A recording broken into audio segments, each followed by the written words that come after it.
Financial statements analysis అనేది fundamental అనాలిసిస్లో హృదయంలాంటి భాగం.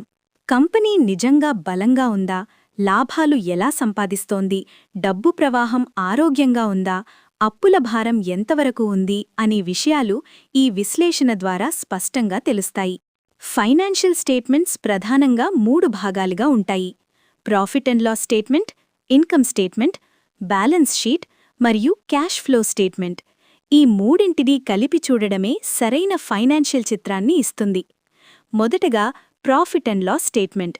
ఇది కంపెనీ ఒక నిర్దిష్ట కాలంలో త్రైమాసికం లేదా సంవత్సరం ఎంత ఆదాయం సంపాదించింది, ఎంత ఖర్చు చేసింది, చివరికి ఎంత లాభం లేదా నష్టమొచ్చింది అనే విషయాలను చూపిస్తుంది. ఇందులో రెవెన్యూ వృద్ధి స్థిరంగా ఉందా, ఆపరేటింగ్ ఖర్చులు నియంత్రణలో ఉన్నాయా, operating profit margin, net profit margin మెరుగుపడుతున్నాయా అనే అంశాలు చాలా ముఖ్యమైనవి. రెవెన్యూ పెరుగుతున్నా లాభాలు పెరగకపోతే కంపెనీ ఖర్చుల సమస్యలో ఉందని అర్థం. తదుపరి కీలకమైన భాగం బ్యాలెన్స్ షీట్. ఇది ఒక నిర్దిష్ట రోజున కంపెనీ వద్ద ఉన్న ఆస్తులు, అసెట్స్, అప్పులు, లయబిలిటీస్ మరియు షేర్ హోల్డర్ల మూలధనం ఎంత అనే విషయాలను చూపిస్తుంది.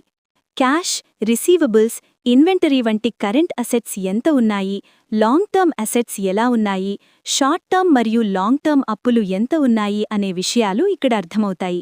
డెట్ టు ఈక్విటీ రేషియో ఎక్కువగా ఉంటే కంపెనీపై అప్పుల భారం ఎక్కువగా ఉందని సూచిస్తుంది.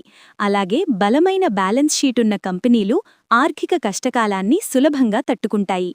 క్యాష్ ఫ్లో స్టేట్మెంట్ అనేది అత్యంత కీలకమైన కానీ చాలామంది నిర్లక్ష్యం చేసే భాగం.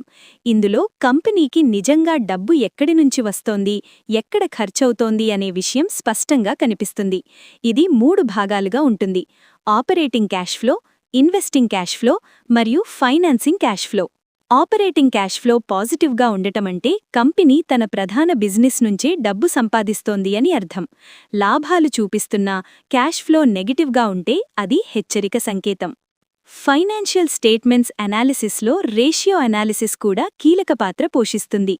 EPS, ROE, ROCE, current ratio, quick ratio, interest coverage ratio వంటి రేషియోలు కంపెనీ పనితీరును అంచనా వేయడానికి ఉపయోగపడతాయి.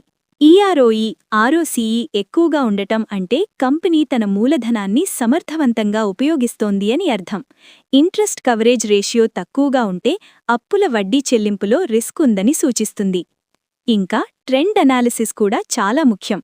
ఒక్క సంవత్సరం డేటా కాకుండా గత 5-10 సంవత్సరాల ఫైనాన్షియల్ డేటాను పోల్చి చూడాలి. రెవెన్యూ, లాభాలు, అప్పులు, మార్జిన్లు ఎలా మారుతున్నాయి అనే ట్రెండ్ కంపెనీ భవిష్యత్ దిశను సూచిస్తుంది. స్థిరమైన వృద్ధి చూపిస్తున్న కంపెనీలు సాధారణంగా లాంగ్ టర్మ్ ఇన్వెస్టర్లకు అనుకూలంగా ఉంటాయి. మొత్తంగా చెప్పాలంటే ఫైనాన్షియల్ స్టేట్మెంట్స్ ఎనాలిసిస్ అనేది కంపెనీ నంబర్ల వెనుక ఉన్న నిజాన్ని బయటపెట్టే ప్రక్రియ. కేవలం షేర్ ధర లేదా వార్తలపై కాకుండా ఈ స్టేట్మెంట్స్ను లోతుగా అర్థం చేసుకుంటే మాత్రమే ఒక కంపెనీ నిజంగా పెట్టుబడికి అర్హమా కాదా అనే నిర్ణయం స్పష్టంగా తీసుకోగలం.